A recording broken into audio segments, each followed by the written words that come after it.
యేసుక్రీస్తు పరిశుద్ధ నామములో సన్నిధికి వచ్చిన మీ అందరికీ నా హృదయపూర్వక వందనాలు. ప్రభు మిమ్మల్ని ఆశీర్వదించుగాక. దేవుని మాటలు విందాం. అపోస్తల కార్యములు 16వ అధ్యాయము 9వ చరణం చదువుకుందాం. అపోస్తల కార్యములు 16వ అధ్యాయము 9వ చరణం చదువుకుందాం. మాసిదోనియా దేశస్థుడు నిలిచి పౌలుతో అంటున్నాడు, నీవు మాసిదోనియాకు వచ్చి మాకు సహాయం చేయమని తనను వేడుకొనుచున్నట్టు రాత్రి వేళ పౌలునకు దర్శనం కలిగిన. దేవునికి స్తోత్రం కలుగును గాక. ఈరోజు మాసిదోనియా సంఘాన్ని గురించి మనకు కొంచెం తెలుసుకుందాం. ఒక మాసిదోనియా దేశస్థుడు పౌలు గారిని అంటున్నాడు, నువ్వు వచ్చి ఏమంటున్నాడు, మాకు సహాయం చేయమని, మా ప్రాంతానికి రండి, మీరు సహాయం చేయండి. ఏ సహాయం అంటే వాక్యము, దేవుని వాక్యమును బోధించండి సంఘంలో అని ఇక్కడ పౌలు గారికి దర్శనము కలిగిన. దేవునికి స్తోత్రం కలుగును గాక. పౌలు గారి యొక్క రెండవ మిషనరీ ప్రయాణం అంటే, రెండవ మిషనరీ ప్రయాణము అంటే, మిషనరీ అంటే సంఘాన్ని గురించిన మిషనరీ. రెండవ ప్రయాణంలో, మిషనరీ ప్రయాణంలో ఈయనకి దర్శనం కలిగింది. దేవునికి స్తోత్రం. సేవకుడికి ఒక దర్శనం ఉండాలి. సంఘం మీద ఒక దర్శనం, ఒక ఆలోచన, సంఘాన్ని కట్టడానికి, సంఘాన్ని నిర్మించడానికి. ఇక్కడ మాసిదోనియా దేశస్థులు వచ్చి పౌలుతో ఇక్కడ మాట్లాడుతున్నట్టుగా పౌలుకున్న దర్శనము ఈ రోజుల్లో సంఘాన్ని నిర్మిస్తూ నడిపిస్తూ అనేక మంది సేవకులకు దర్శనము లేక ఎవరికంటే వాళ్ళే నాకు నేను సేవకుడిని నాకు సంఘం ఉందని చాలామంది చెప్పుకుంటారని. ప్రతి సేవకుడికి దర్శనం కలగాలి, దర్శనం ఉండాలి, పిలుపు ఉండాలి. దేవుడు పిలవకపోతే ఏమైందంటే మధ్యలోనే ఎగిరిపోతుంది. సంఘం ఎప్పుడు పునాది కలిగి ఉండాలి. దేవుడు పిలిస్తేనే అది నిలబడేది. మొదటి శ్రమలు ఉంటాయి, బాధలు ఉంటాయి. నిన్ను కూడా దేవుడు పిలిచాడు. శ్రమలు ఉంటాయి, బాధలు ఉంటాయి, శోధనలు ఉంటాయి. స్టార్టింగ్ దేవుడు పిలిస్తే ఆ పిలుపు అట్లాగే స్థిరపడి ఉంటుంది. దేవునికి స్తోత్రం కలుగును గాక. మధ్యలో ఊడిపోదు. దేవుడు నిజంగా మనల్ని పిలిస్తే, మా దేవుడు మమ్మల్ని పిలిచాడు.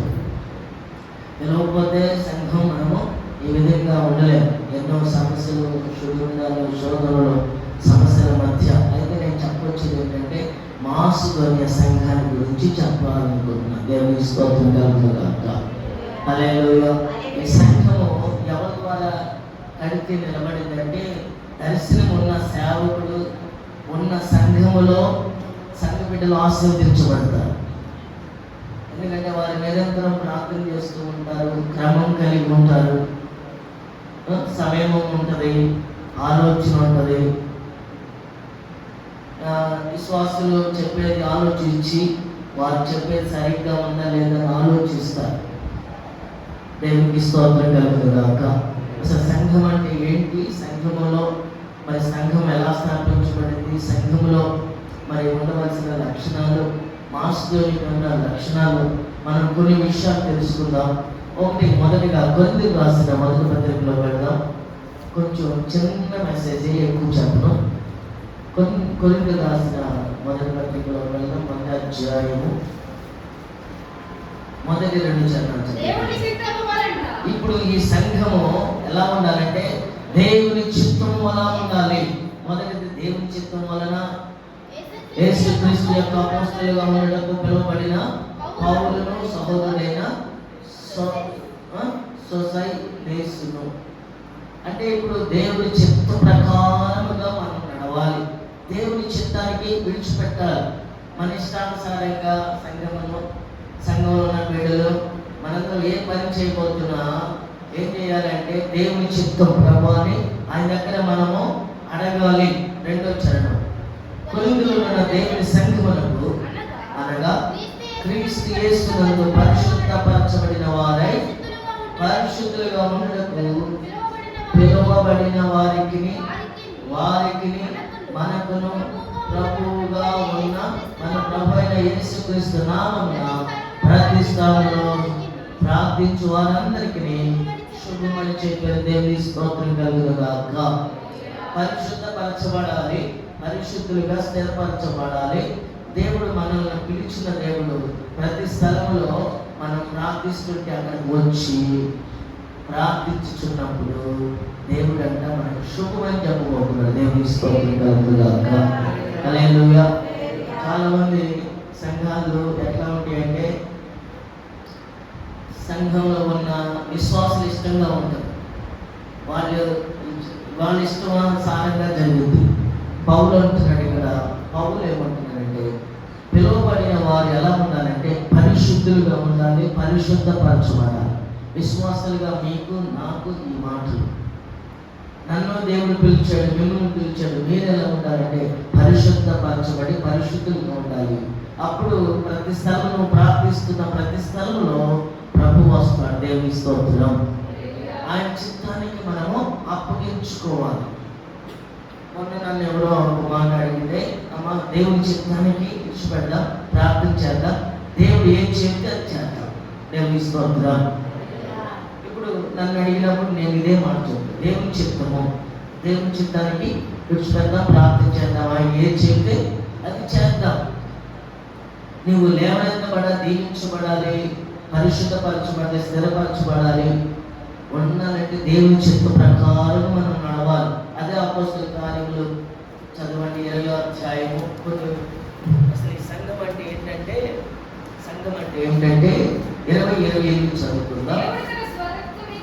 అపోస్తలుల కార్యమా అందరూ దేవుడు అంతా తన స్వరత్వమునిచ్చి, సంఘం అంటే ఏంటంటే దేవుడు తన స్వరత్వం ఇచ్చి సంపాదించిన తన సంఘముల కాలుటకు పరిశుద్ధాత్మ మిమ్మల్ని దేని యందు అధ్యక్షులుగా ఉంచునో ఆ యావత్తు మందును కూర్చి మీ మట్టుకు మిమ్మల్ని కూర్చి జాగ్రత్తగా ఉండాలి. దేవుని స్తోత్రం. సేవకులకి విశ్వాసులకి మాటలు. సంఘం అంటే నేను కట్టాను లేక మీరు కట్టారు అనేది కాదు. సంఘం అంటే యేసు రక్తం చేత కడగబడి శుద్ధి చేయబడి ఆయన సంపాదించాడు. ఆయన రక్తం వెలచి కొన్నాడట సంఘం. దేవుని స్తోత్రం. సంఘం అంటే ఆయన శరీరము. ఈ శరీరమును మనల్ని పరిశుద్ధాత్మ మనల్ని ఏ విధంగా అధ్యక్షులుగా పిలిచాడో, లేదా విశ్వాసంగా నిన్ను పిలిచాడు. నువ్వు ఎలా ఉండాలంటే జాగ్రత్తగా నీ విశ్వాస జీవితాన్ని జాగ్రత్తగా చూసుకోవాలి. సేవకులుగా నన్ను పిలిచాడు. సేవకుని జీవితంలో నేను నా సేవకుడు యొక్క ప్రవర్తనను నా జీవితాన్ని, నా ప్రవర్తనను నేను ఎలా ఉండాలని జాగ్రత్తగా చూసుకోవాలి. దేవుని స్తోత్రం కలుగునుగాక. మాసిదోనియా సంఘం గురించి నేను చెప్పడానికి ఇవన్నీ బయటకు వస్తున్నాను. ఒకేసారి మాసిదోనియా ఈ విధంగా క్వాలిటీస్ కలిగి ఉండేది. మాసిదోనియా అన్నిటి విధంగా ఉంది. అందుకని ఇవన్నీ చెప్పుకొని వచ్చి మాసిదోనియాకి వెళ్ళాలి. దేవుని స్తోత్రం కలుగునుగాక. విశ్వాసి మనల్ని ఎందుకు పిలిచాడంటే ఆయన రక్తం చేత కడగబడి స్వరక్తం ఇచ్చి మనల్ని వెలబెట్టి కొన్నాడు. కాబట్టి నువ్వేం చేయాలంటే నీ ప్రవర్తనను జాగ్రత్తగా చూసుకోవాలి. దేవుని స్తోత్రం. హల్లెలూయా. దర్శనం కలిగి ఉండాలి, ఆలోచన కలిగి, జ్ఞానం. ఏ జ్ఞానం అంటే దైవ జ్ఞానం కలిగి ఉండాలి. ఏదో ప్రార్థనకు వస్తున్నాం, వెళ్తున్నాం, మన పని అయిపోయిందిలే అనేది కాదు మన జీవితం. మనం ఇక్కడ వెలుగు పెట్టిన వాళ్ళం మనమంట. ఎవరు పెట్టినామంట? దేవుని పెట్టినామంటే మనం రాజకుమార్తెలు. ఆడవాళ్ళు, స్త్రీలు రాజకుమార్తెలు. మేము పురుషులు రాజకుమారులు. రాజకుమారులు ఎలా ఉంటారు? చిన్నపోయి బట్టలు వేసుకుంటారా? ఎట్లుంటారు? ఎట్లుంటారంటే అసలు ఎంత డిగ్నిఫైడ్గా ఉంటారు. దేవుని స్తోత్రం కలుగును గాక. అలాగే గలతీయులకు రాసిన పత్రిక నేను కొన్ని రిఫరెన్స్లు ఇచ్చి అసలు విషయంలోకి వెళ్దాం. గలతీయులకు రాసిన పత్రిక 2వ అధ్యాయము 2వ చరణం చదువుకుందాం. ఇప్పుడు ఈ సంఘము దర్శన ప్రకారం, దేవుని యొక్క దర్శన ప్రకారమే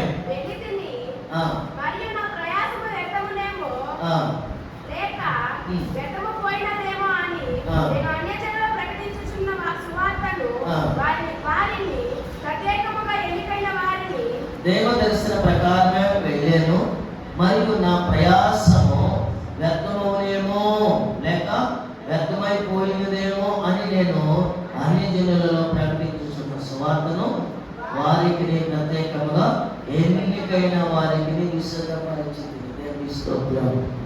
పౌలు అంటున్నాడు, నా ప్రయాస వ్యర్థం కానీ బాబు ప్రభు, ప్రయాస అన్ని జనులకు వెళ్ళిపోతుంది సువార్త. ఇప్పుడు అన్ని జనులలో ఏమవుతుందంటే అనేక మంది మందిరాలు కడుతున్నారు. మనమేమో మందిరం కట్టట్లేదు. మనం ఏంటంటే మనకి ఎక్కడ డబ్బులు అయిపోతుందో మన డబ్బులు చాలా మంది అన్ని జనులలో ఎవరెవరంటే చౌదరీస్ అని, నేను చాలా చోట్లకి వెళ్ళాను. చౌదరీస్ అందరూ కలిసి స్థలం కొని చర్చి కట్టి వాళ్ళు నడిపిస్తున్నారు. వాళ్ళు పర్ఫెక్ట్గా నిలబడుతున్నారు. చోటకి మమ్మల్ని పిలిచారు.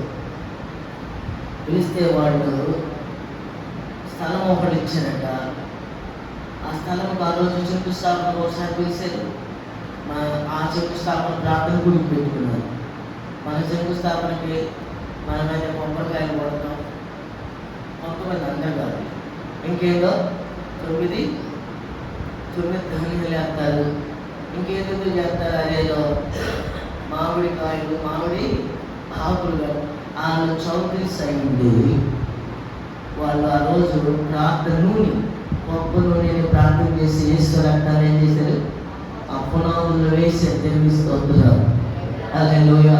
ఆ రోజు వాళ్ళందరూ వాళ్ళ ఊరు మొత్తాన్ని, అక్కడ ఉన్న ఊర్లో ఉన్న వాళ్ళందరూ కలిసి ప్రార్థన పెట్టారు. దైవసేవకులు మమ్మల్ని పిలిచి ప్రార్థన పెట్టారు. అయిపోయింది భోజనాలు.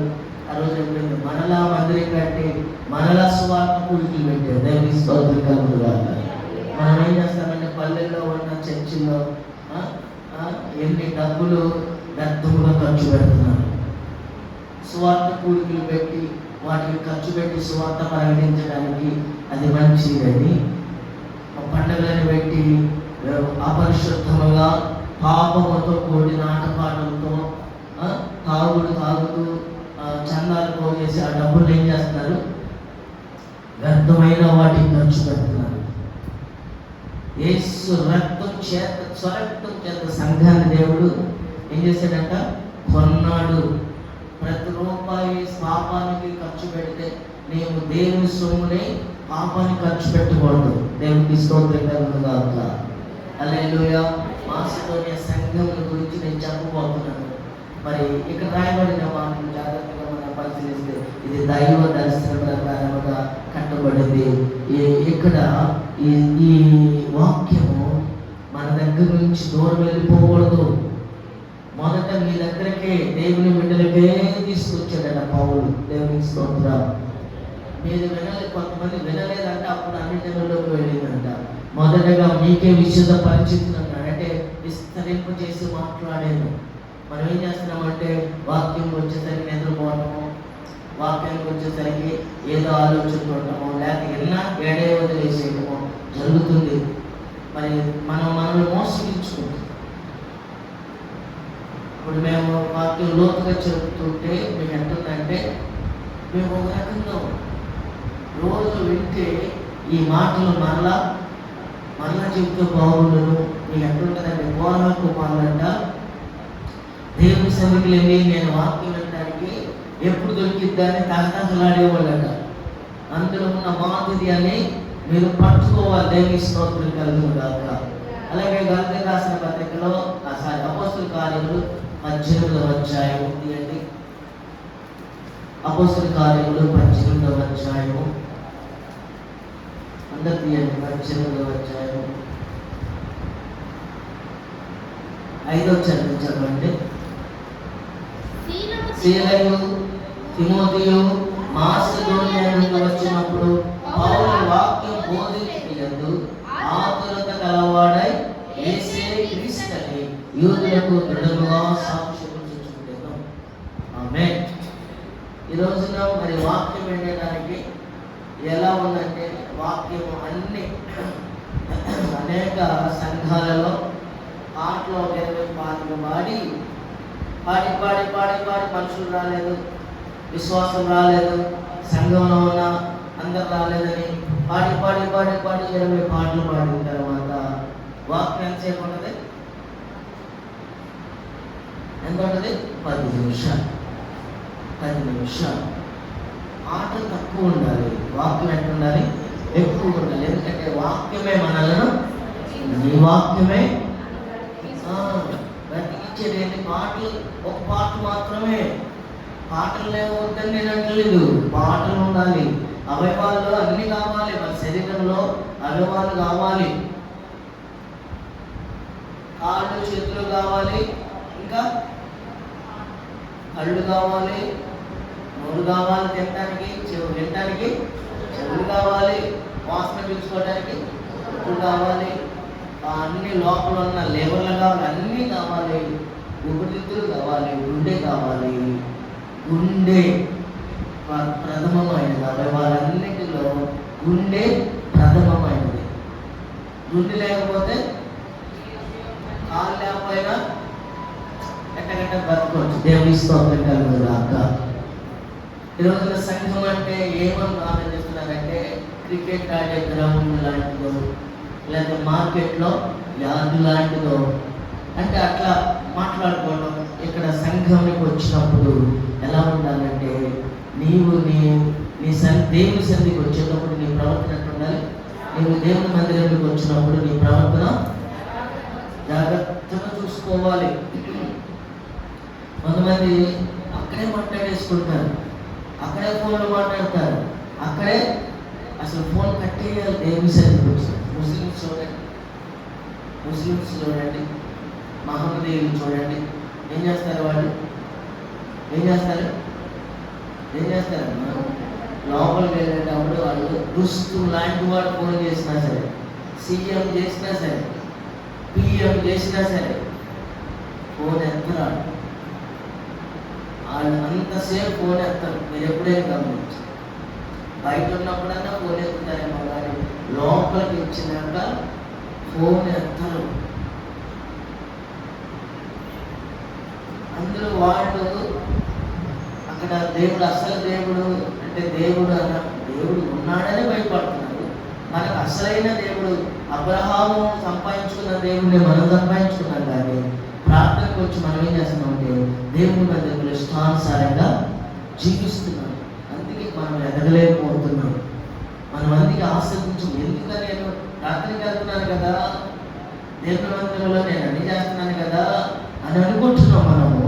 మనలో చాలా లోపాలు ఉన్నాయి. దేవుని స్తోత్రం. వాటన్నిటి నుంచి విడుదల చేయడానికి ఇది వాక్యం మీతో మాట్లాడుతుంది.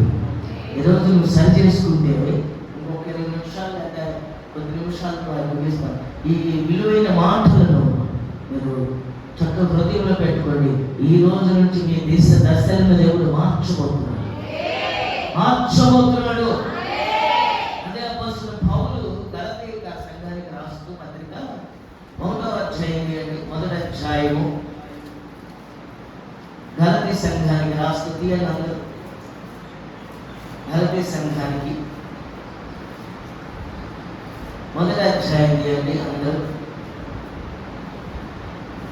8వ చరణం చదువుకుందాం. ఇక్కడ జాగ్రత్తగా వినాలి మీరు. సంఘమా, అపోస్తలుడు పౌలు గలతీ సంఘానికి చెబుతూ, మేము మీకు ప్రకటించిన సువార్త కాక మరి యొక్క సువార్తను మేమైనను పరలోకము నుండి వచ్చిన దూతైనను మీకు ప్రకటించిన యెడల అతడు శాపగ్రస్తుడు. అంటే దీని అర్థం ఏంటంటే, ఇది చెప్పినట్టు ముందుకు వెళ్దాం. దేవుడు మమ్మల్ని సిద్ధపరచుకున్నాడు సంఘానికి. ఇప్పుడు చెప్పే వాక్యం కొంచెం లోతుగా ఉంటుంది, అనుభవాలతో ఉంటుంది. అక్కడక్కడ కొంచెం మనం ఇబ్బంది పెట్టవచ్చు. అంటే మనలో లోపం ఉంది కాబట్టి మనలో లోపం లేదనుకో వాక్యం ఇబ్బంది పెట్టిందా? క్లారిటీ చేయండి. ఇబ్బంది ఏమి పెట్టదు. అంటే మనలో లోపం ఉంటే ఆ లోపం ఏం చేసింది? ఇది 2 అంతుల కత్తి, ఒక కర్ర ఉందనుకోండి, అటు కత్తి వస్తుంది అనుకో, గుడుకుంటే ఏం చేసింది? అది చెప్పుకుంటూ వచ్చింది. ఇప్పుడు దేవుని వాక్యం కొన్నిసార్లు మనకి మనలో లోపం ఉంటే ఏం చేసిందంటే గుడుకు చెప్పుకుంటూ వచ్చింది. దేవునికి స్తోత్రం కలుగుతుంది కాక. హల్లెలూయా.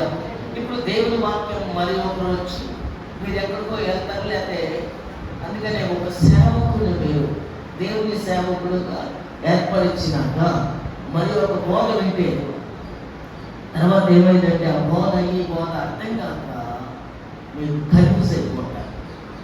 ఒక 3 రోజులు మీటింగ్ పెట్టారట. 3 రోజులు మీటింగ్ పెడితే మీటింగ్లోనంట మొదటి ఆయన సేవకుడు వచ్చి పయ్యాన్ని చూడమన్నాడంట. రెండో రోజు అదే పయ్యాన్ని చూడమని ప్రసంగం వాక్యం చెప్పాడట. ఆయన చెప్పాడట. రెండో రోజు వచ్చి పయ్యాన్ని చూడద్దు, కింద చూడమని చెప్పాడట. 3 ఆయన వచ్చి పయ్యాన్ని చూడొద్దు, కింద చూడొద్దు, ఎదురు చూడమన్నాడట. ఇప్పుడు విశ్వాసులు ఏం చేయాలి? మొదటి ఆయన ఏమో పయ్యాన్ని చూడమన్నాడు, 2 ఆయన కింద చూడమన్నాడు, 3 ఆయన 2 చూడొద్దు, ఎదురు చూడండి. ఇప్పుడు కన్ఫ్యూజ్ అవుతారు లేదా? మీరు అవుతారు లేదా? అందుకని ఒక వాక్యం మీద ఇప్పుడు మనం ఒక ప్రతిష్ఠించబడిన సంఘంలో మీరు ఏర్పరచబడ్డారు. ఈ వాక్యం మీరు ఫాలో అవ్వండి, ఈ వాక్యం వెంబడించండి. అది అంటున్నాడు పౌలు గారు. మేము చెప్పిన స్వార్థ కాక మరి ఎవరు చెప్పినా పరలోకంలో వచ్చి దోచు చెప్పినా శాపగ్రస్తులట. దేవుని స్తోత్రం కలుగుగాక. అలాగే 9వ వచనం చదువుకుందాం. వచనం 9వ వచనం. మేము ఇదివరకు చెప్పిన ప్రకారం ఇప్పుడు మరలా చెప్పుచున్నాము, మీరు అంగీకరించిన సువార్తగా మరి ఒకటి ఎవడైనా మీకు ప్రకటించగలరా వారు శాపగ్రస్తులు. అర్థమైంది కదా? నేను అసలు చెప్పాల్సిన విషయాలు ఉన్నాయి. అందుకని ఇప్పుడు మేము సేవకులము. ఇప్పుడు నేను మనుషుల దయను సంపాదించుకొని చూస్తున్నానా, దేవుని దయను సంపాదించుకొని చూస్తున్నానా? ఇప్పుడు నేను మీ అందరి చేత చప్పట్లు కొట్టించుకోవాలంటే నేనేం చేయాలి? ఇప్పుడు మీకు అనుగుణంగా బోధ చేయాలి, అంతేగా? ఇప్పుడు మీకు అనుగుణంగా బోధ చేయాలి. మీరు అంతా అప్పుడు అబ్బా భలే చెప్పాడు, భలే చెప్పాడు, భలే చెప్పాడు ఏం చేస్తారు? ఇప్పుడు పౌలు గారు అంటున్నాడు, నేను దేవుని దయను సంపాదించుకోవాలని చూసుకుంటున్నానా, మనుషుల దయను సంపాదించుకోవాలని చూసుకుంటున్నానా? నేనైతే మనుషులని దయ కాదు, దేవుని దయ చూపించుకోవాలని చూసుకుంటున్నాను. నేను మనుషులను సంతోష పెట్టుకోవచ్చున్నానా?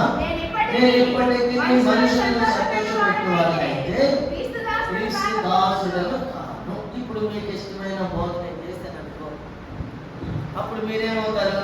సంతోషం ఉంటారు. ఇప్పుడు మిమ్మల్ని సంతోషపరిస్తే నేను దేవుని దాసుడను కాను. దేవుని స్తోత్రం. మీకు అర్థమైందా? ఇప్పుడు మీకు ఏమన్నా అర్థమైందా?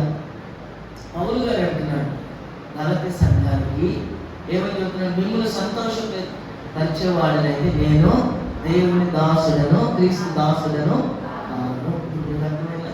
ఈ వాక్యాలు ఎందుకు చెప్తున్నాను మీకు అర్థమైందా? లోక సత్యాలు చాలా ఏమంటే పై కీర్తన భాగం ఏదో ఒకటి తీసుకుని వాళ్ళ కీర్తన భాగం 2 మాటలు చెప్పడం చేతగా కాదు.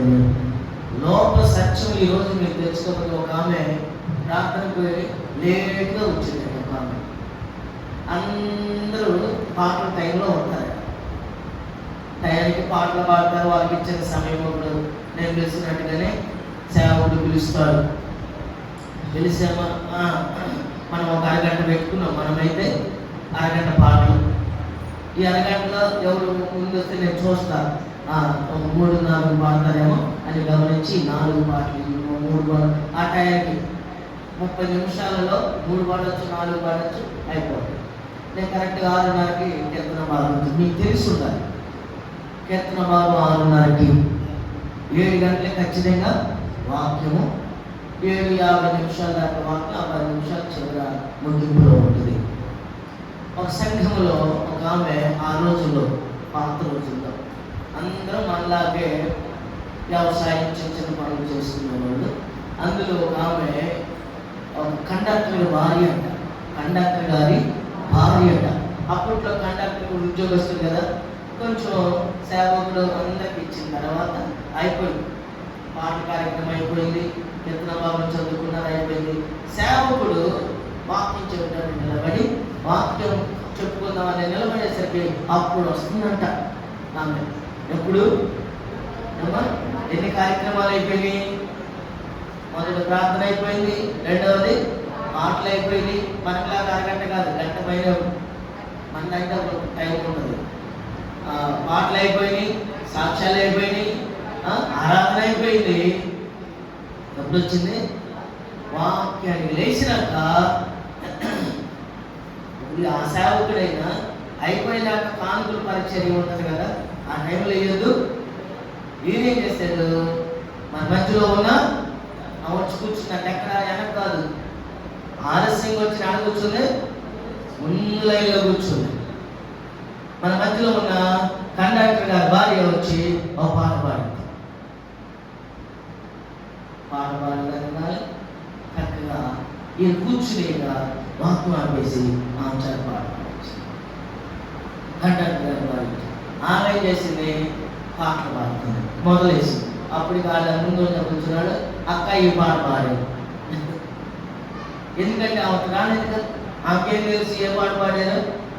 ఆ పాటలన్నీ అందరూ పాడేశారు. ఇక లాభం లేదని ఉన్న పాటను ఎత్తిందంట. ఏ పాట అది? ఉన్న పాటు అనే పాట ఎత్తిందంట. ఆమె ఎలా వచ్చిందంటే ప్రార్థనకి బహుభయంకరంగా వచ్చింది, బహుభయంకరంగా. ఆ రోజంట స్పెషల్గా ఒక సేవకుడు పిలుచుకున్నాడు ఆ సంఘానికి. ఏ పాట పాడుతుంటే వెనకాల ఉన్న సేవకుడు అంట వినలేక వెనకాల లేచి నిలబడి ఆపో గర్తించిందంట. దేవుని స్తోత్రం. అందరూ చెప్పండి హల్లెలూయా. అందరికి లేదు, ఆపో అనగానే అంత సైలెంట్ అయిపోయారు. ఎందుకంటే ఆమె గర్తించే వాళ్ళ సంఘంలో లేదట, ఆమె అలాంటిదంట. అందుకే సేవకుడు ఆమె రాగానే ఏం చేశాడు? మాటిచ్చాడు, ఎంతో మాట ఎందుకులో పోవాలని అంత భయపడ్డారట. ఆ సేవకుడు వచ్చిన కొత్తగా వచ్చిన స్పెషల్గా పిలువబడిన సేవకుడు గర్దించేసరికి ఆ మంట నోరు మూసుకుని వెళ్ళిపా. ఇక్కడ చాలా విషయాలు ఉన్నాయి, నేను చెప్పలేదు, మైక్ అబ్బాయికి వెళ్ళిపోయింది. వాళ్ళు అన్నారంట, ఏమండి ఆమె గర్దించావు మామూలు కాదు. ఆమంట అట్లాగే ఆయన్ని గర్దించిన ఆయన్ని ఫోన్ చేసి, మాస్టర్ గారు మా ఇంటికి రండి అన్నాడు. ఈయన వెళ్ళానట. వెళ్ళినాక వెళ్ళి ఎదురుగా నుంచుని, అయ్యా నీకులాగా నన్ను గద్దించితే నేను ఎప్పుడో బాధపడేవాడిని, నన్ను మా పాస్టర్ గారు గద్దించలేదు, నేనేం చేస్తే దాన్ని లోబడేవాడు, నేను అందుకంటే అయ్యాను, నువ్వు గద్దించావు, ఈరోజు నాకు మారు మనసు వచ్చింది.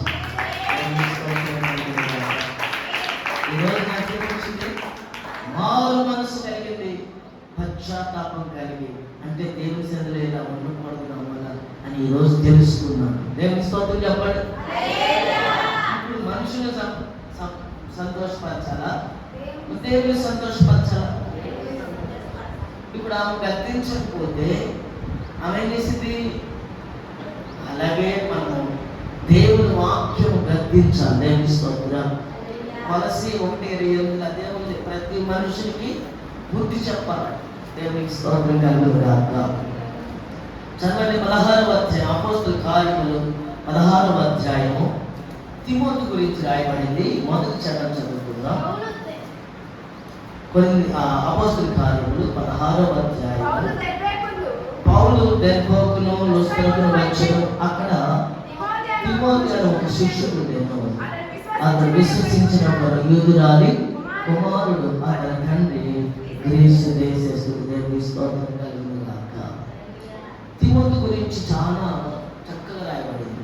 ఒక తండ్రి కుమారులు ఎట్లా ఉంటారో పౌలు తిమోతి అలా ఉండేవాడట. ఎందుకంటే తిమోతిలో ఎవరు నేర్పించారంటే వాళ్ళ అమ్మమ్మలో, వాళ్ళ అమ్మమ్మ అయినా ఏ పేరు అమ్మారు, వాళ్ళ అమ్మమ్మ లోయి, విశ్వాసం ఆమెలో ఉంది. ఆమె యొక్క కుమార్తె యునికేలో ఆ విశ్వాసం వచ్చింది. ఆ ఇద్దరిలో ఉన్న విశ్వాసం ఎవరికి వచ్చింది? ఏమో తిమోతికి వచ్చింది. మరి మీ విశ్వాసము మీ బిడ్డలకి ఎప్పుడు మీకు మరి మనకు ఉన్న విశ్వాసం ఏ విశ్వాసం ఉండాలి? ఏ విశ్వాసం ఉండాలి? నిష్కపటమైన విశ్వాసం ఉండాలి. దేవుని స్తోత్రం. తిమోతిలో నిష్కపటమైన విశ్వాసం ఉంది. ఆ విశ్వాసం అంటే పౌలు గారు అంటున్నాడు, తిమోతిని ఈరోజు నేను నీకు ఆయన తిమోతికి ఆయన పౌలు చెరసాలలో ఉండి ఉత్తరాలు రాశాడు. తిమోతిలో ఉన్న మంచి లక్షణాలు మనం తెలుసుకోవాలంటే దశలోనికలు రాసిన మొదటి పత్రిక 3వ అధ్యాయము 2వ చరణం చదువుకుందాం.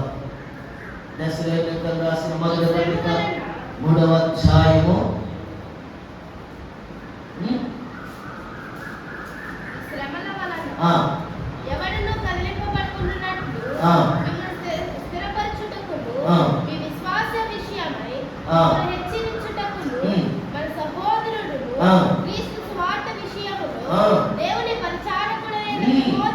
తిమోతిని పంపించింది.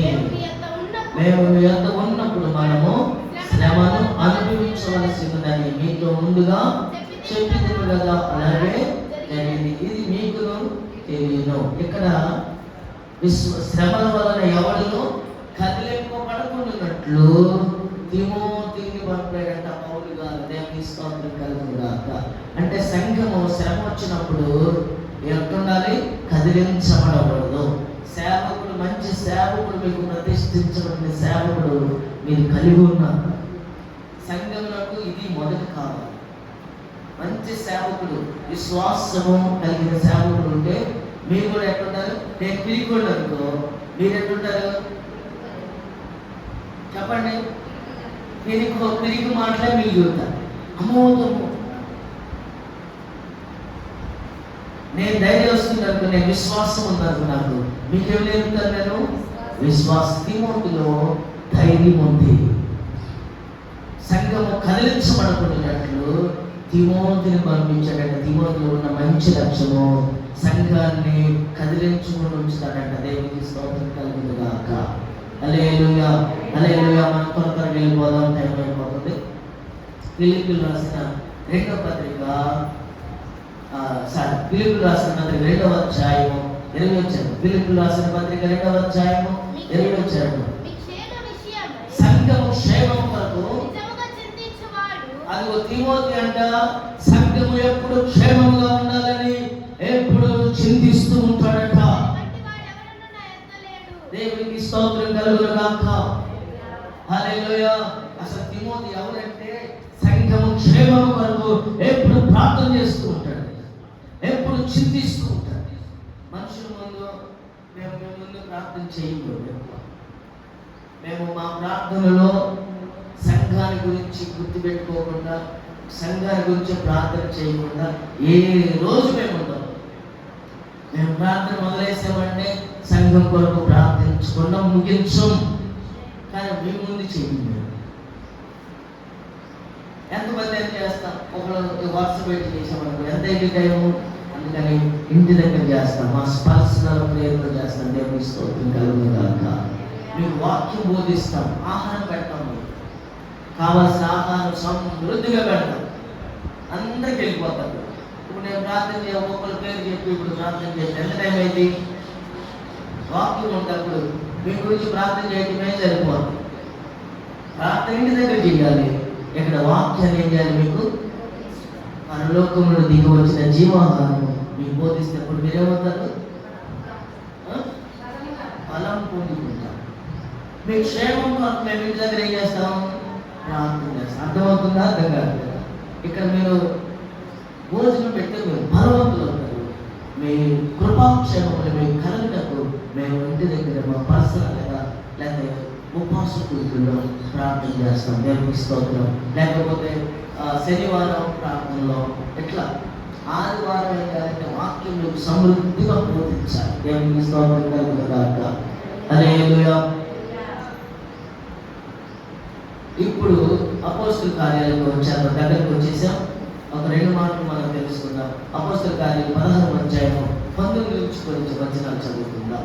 ఆమె యజమానులు తమ లాభసాధనము పోయేనని చూచి పౌలును సీలను పట్టుకొని గ్రామము చావడిలోనికి అధికారుల ఎద్దకు ఈడ్చుకొని పోయిరి. అంతగా న్యాయాధిపతుల ఎద్దకు వారిని తీసుకొని వచ్చి రోమపత్రిక క్షమించండి రోమపత్రిక 15వ అధ్యాయము 26వ చరణం చదువుకుందాం. అందరు తీయండి. ఏలయనగా యెరూషలేములో ఉన్న పరిశుద్ధులలో మిగిలిన వారి నిమిత్తం మాసిదోనియా వారును అఖయ వారును కొంత సొమ్ము చందా వేయ ఇష్టపడింది. దేవునికి స్తోత్రం కలుగునుగాక. హల్లెలూయా చెప్దామా? హల్లెలూయా, హల్లెలూయా. మాసిదోనియా సంఘం ఏం చేసేవాళ్ళంటే, మాసిదోనియా సంఘం యొక్క స్వభావం ఏంటంటే, వాళ్ళు కొంత సొమ్మును ఎవరి కోసం సిద్ధపరిచేవాళ్ళంట? పరిశుద్ధుల కొరకు. దేవునికి స్తోత్రం కలుగునుగాక. పరిశుద్ధుల కొరకు వారి కష్టార్జితంలోని కొంత సొమ్మును సిద్ధపరిచేవాళ్ళు. మాసిదోనియా సంఘం ఏమన్నా ఎకరాలు కలిగిన సంఘం కాదు, ఉద్యోగస్తులు ఉన్న సంఘం కాదు. మనకంటే కడు పేదవారు. కడు ఇదివరకు మేము ఒకరు పిలిచేవాళ్ళు, ఇదివరకు బాగా చాలా సంవత్సరాలు. వాళ్ళు ఎలాంటి వాళ్ళు అంటే సంవత్సరానికి 2 సార్లు దూరం వెళ్ళేవాళ్ళు. మనం పనవటెక్క వెళ్తాం, అట్లా వాళ్ళు దూరం వెళ్ళి ఇంట్లో 4 ఉంటే 2 లక్షలు తెచ్చేవాళ్ళు. అంటే 6 నెలలు ఆడ ఉంటారు, 6 నెలలు ఇక్కడ ఉంటారు. అప్పుడు వాళ్ళు ఎవరంటే అన్యులు. వాళ్ళు దూరం దేశం వెళ్ళి పని చేసుకుని ఇంట్లో 4 ఉంటే వాళ్ళన్నీ తినే పోగా 4 లక్షలు 2 లక్షలు తెచ్చుకున్నారు. అలా 2 లక్షలు ఏం చేసేవాళ్ళంటే, వాళ్ళ ఇంట్లో 4 ఉంటే ఒక కూలి దేవుని సంఖ్యలు ఇచ్చేవాళ్ళంట. దేవుని స్తోత్రం. 4 లక్షలు ఎంత ఇచ్చేవాళ్ళు? ఏమా ఒక కూలి ఒకళ్ళది ఇచ్చేవాళ్ళు. ఎంత అప్పుడు? 50,000. వాళ్ళు 50,000 ఎంత పేదవాళ్ళు తెలుసా? ఇక్కడ కష్టపడితే డబ్బులు వాళ్ళకి 6 నెలలు ఇల్లు పెట్టి కొన్ని సామాన్ వేసుకుని వెళ్ళి పని చేసుకుని ఇచ్చేవాళ్ళు. వాళ్ళు 50,000 ఇచ్చేవాళ్ళు. ఇంటికి వచ్చి ఒక్కొక్కరు ఇప్పుడు 4 ఉన్నా 2 ఉన్నా ఒక కూలి మాత్రం దేవుని సన్నిధిలో పెట్టేవాళ్ళట. ఈ రోజున వారు ఎంత ఆశ్రదించబడ్డారంటే, దేవునికి స్తోత్రం కలుగునుగాక. దేవునికి ఇచ్చిన వారు సమృద్ధిగా ఆశ్రదించబడతారు. ఆమేన్. భయపడకండి. అయ్యో నా దగ్గర 2,000 ఉన్నాయి, ఇక్కడ కట్టాలి అని కట్టవకండి. మొదట దేవునికి ఇచ్చి కట్టండి. వచ్చే నెలలో అన్ని కట్టడానికి దేవుడు వెసులుబాటు చేస్తాడు. మా కోసం చెబుతున్నది. ఇప్పుడు నేను చెప్పబోయే వీళ్ళు మాసిదోనియా సంఘం ఎవరికి ఇస్తున్నారంట? పరిశుద్ధులకు. ఈ చందాలు వేసుకుని కొంచెం వేసుకుని పరిశుద్ధులకు సహాయం చేస్తున్నారు. దేవునికి స్తోత్రం కలుగునుగాక. హల్లెలూయా. అంత మాత్రమే కదా, ఫిలిప్పులు రాసిన పత్రిక 4వ అధ్యాయము 3వ చరణం చదువుకుందాం. చూడండి, అవును కదా, నిజమైన సహకారి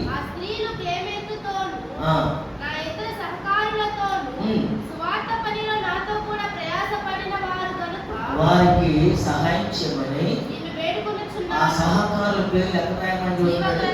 చెప్పండి, దేవునికి సహకరించే వారి పేర్లు ఎక్కడ రాయబడతాయి అట? చెప్పండి, ఎక్కడ రాయబడతాయి? అందరూ చెప్పండి. జీవ గ్రంథంలో రాయమని బ్రతికులాడుకుంటున్నాడు పౌలు గారు. దేవునితో చెప్పుకుంటున్నాడు. దేవుని స్తోత్రం. అయ్యా నాకు సహకారం ఉన్నారయ్యా, వారి పేర్లు జీవ గ్రంథంలో పేరు రాయండి ప్రభు. ప్రభువా. దేవునికి స్తోత్రం కలుగును గాక. హల్లెలూయా, హల్లెలూయా. 8వ కొరింథీయులకు రాసిన పత్రిక 2వ పత్రిక 8వ అధ్యాయము 1వ చరణం చదువుకుని 5వ చరణం. ఇక్కడికి వచ్చేసాం, అసలు కాడికి వచ్చేసాం. ఇప్పుడు మనం జాగ్రత్తగా విందాం. ఈ మాసిదోనియ సంఘాన్ని గురించి చక్కగా రాయబడింది.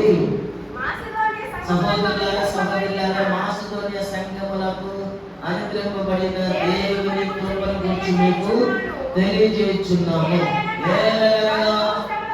ఈ మాసిదోనియ సంఘమంట బహు శ్రమల వలన పరీక్షింపబడగా అత్యధికముగా సంతోషించారట. మరియు వారు నిరుపేదలైన వారి దాతృత్వము బహుగా విస్తరించినారు. దేవునికి స్తోత్రం. దీనిలో మొదటగా ఏ స్వభావం ఉంది? బహు శ్రమల వలన పరీక్షింపబడినప్పుడు వాళ్ళు ఎలా ఉన్నారు?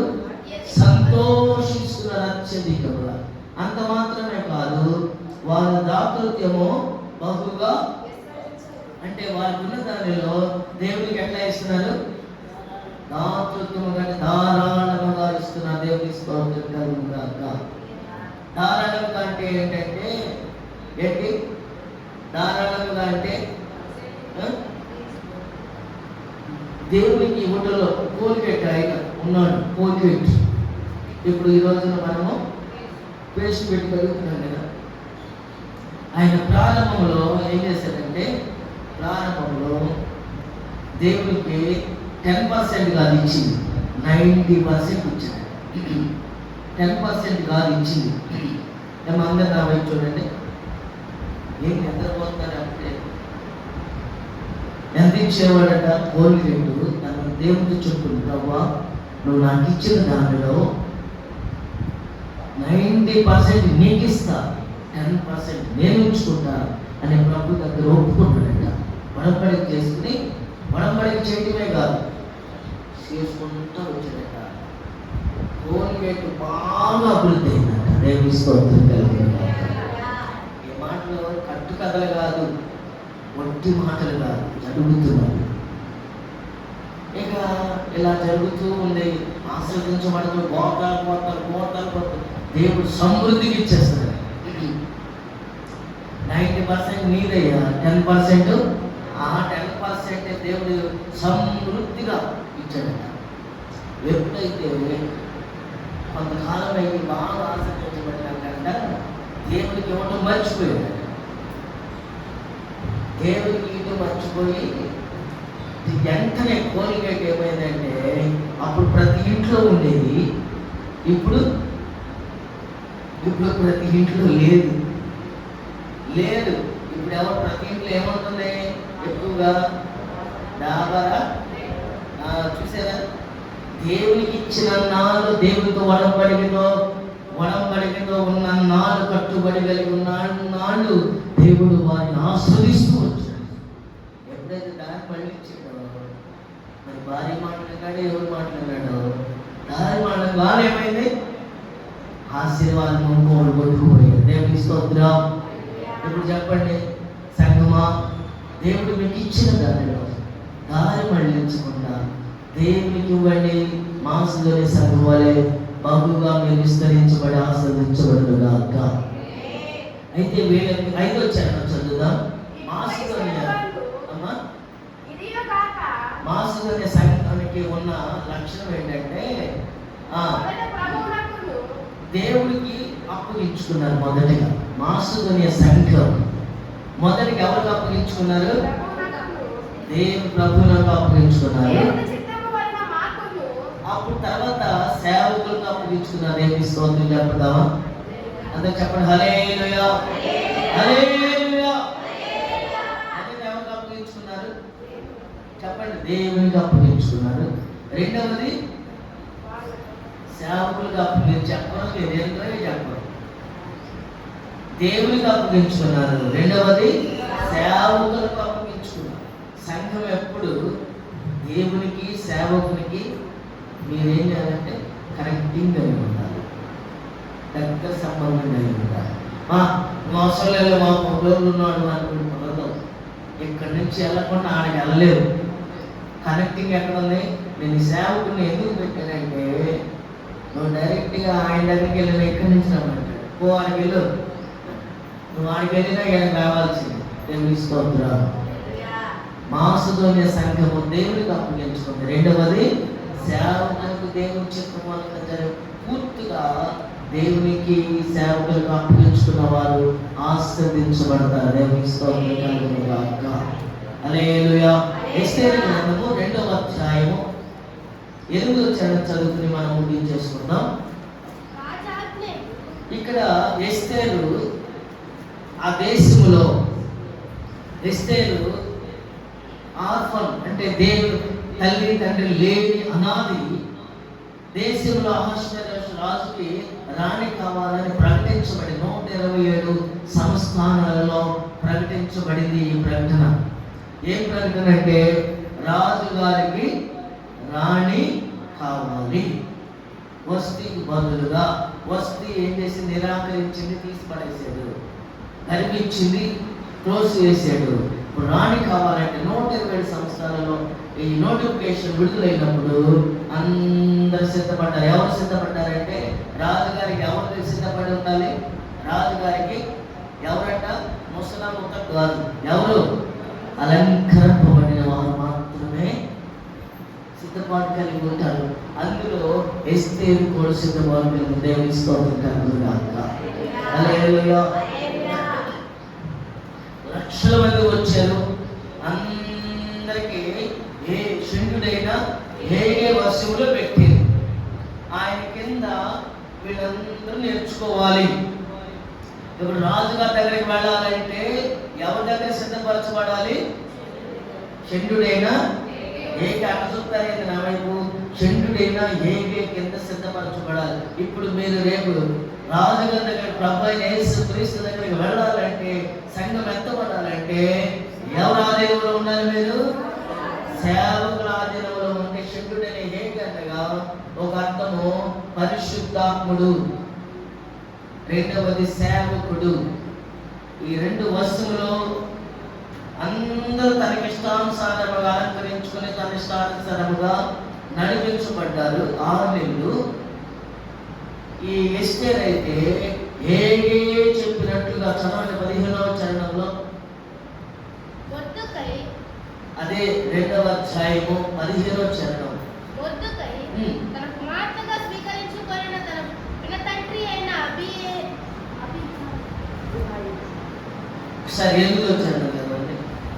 రాజాజ్ఞయు అతని నిర్ణయం ప్రచురము చేయబడి కన్యకులు అనేకులు షూషాను కోటకు పోగు చేయబడి ఏకే వశమునకు అప్పగింపబడగా, ఎస్తేరును రాజు యొక్క నగరునకు తేబడి స్త్రీలను మొర్దెకై తన కుమార్తెగా స్వీకరించుకొనిన తన పిన తండ్రి అయిన అబీహాయిలు కుమార్తెకు ఎస్తేరు రాజునందుకు వెళ్ళుటకు వంతు వచ్చినప్పుడు స్త్రీలను కాయు రాజు యొక్క శరీరని హేగే నిర్ణయించిన అలంకారము కాక మరియు ఏమీ కోరలేదు. ఈ పాయింట్ గుర్తుపెట్టుకోండి. ఆ వంతు వచ్చినప్పుడు ఎవరి మాట విందంట? చంద్రుడైన ఏకే తన అలంకరించాడు. ఏ అలంకరణ? శరీర సంబంధించిన అలంకరణ కాదని. ఏమో కాదు, ఏదో లేదు.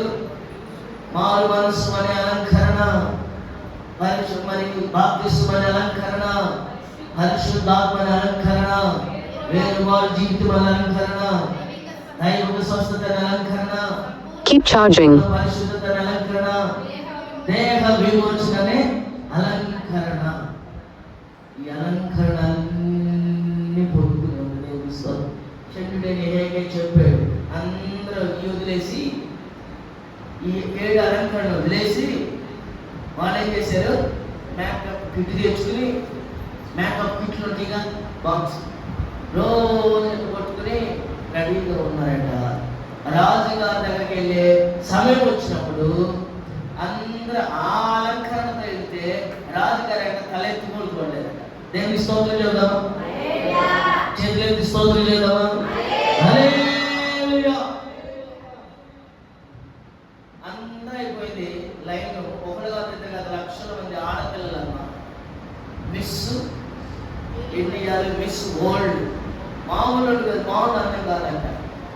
అందరూ పై అలంకరణనే రాజుగారు లక్ష్య పెట్టల. ఏమంత వచ్చింది 17వ చరణంలో స్త్రీలందరికంటే రాజుగారు ఏం చేశాడు? ఇప్పుడు ఎస్తేరును ప్రేమించాడు. కన్యలందరికంటే ఆమె అతని వల్ల దయా దాక్షములు పొందెను.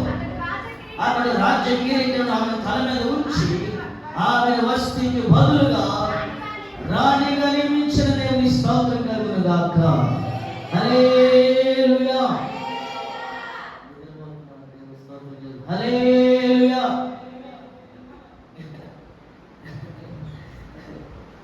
దేవునికి మహిమ కలుగును గాక. నిజంగా నిద్ర పోవట్లేదు, కానీ వాళ్ళు ఏదో ఆలోచన ఇస్తే చూడండి, అందరూ వాళ్ళ ఇష్టానుసారంగా సేవకు చెప్పినట్టుగా మీరు వింటే ఆశీర్వదించబడతారు. మీ తల మీద రాజ్య కిరీటం పెట్టబడింది. సేవకు అంటే అనుకున్నారంటే అది మీరు ఎప్పుడు ఎక్కడ వేసిన బొమ్మడే, మీరు పైకి లేవరు కిందకి దిగరు, ఆడే తిరుగుతూ ఉంటారు. సిటీ బస్ ఎక్కితే ఇదివరకు సిటీ బస్ ఎక్కితే ముందు కదిలేట్టు ఉంటుంది, కానీ ఆడే ఉంటుంది, పాతా ఉంటుంది, ఆడే కదిలేదు. ఇదివరకు మా కొన్నూరు కావు ఉండేది. ఎవరైనా ఎక్కారా? కొన్నూరు కావు బస్సు ఉండేది, సిటీ బస్సు. కదిలి అటు ముందుకు పోతే మళ్ళీ వెనక్కి వచ్చింది. మనం అనుకుంటాం పోతుంది అనుకుంటాం, కదిలినట్టు కదిలింది ఆడే ఉంటాం. మనం కదిలించబడాలంటే మొదట దేవుని మాటకు మనము ఇక్కడ మాసిదోనియ సంఘం దేవుని చిత్తానికి ఏం చేసుకున్నాడ? దేవునికి అప్పగించుకుంది, దేవుని చిత్తానికి అప్పగించుకుంది. రెండవది సేవకునిగా అప్పగించుకుంది. దేవుని స్తోత్రం. పౌలు మాట, పౌలు చెప్పిన ప్రతి వాక్యమును లోపడ్డారంటే ఏం చెప్తారు? సేవకుడు ఏది పడితే చెప్పడు కదా, ప్రతిష్ఠించబడింది సేవకుడు. అంతేనా? సినిమా చూసినామంటాడా సేవకుడు? చెప్పండి. పండుగలో అదేంటి ఏమంటే చూద్దాడా?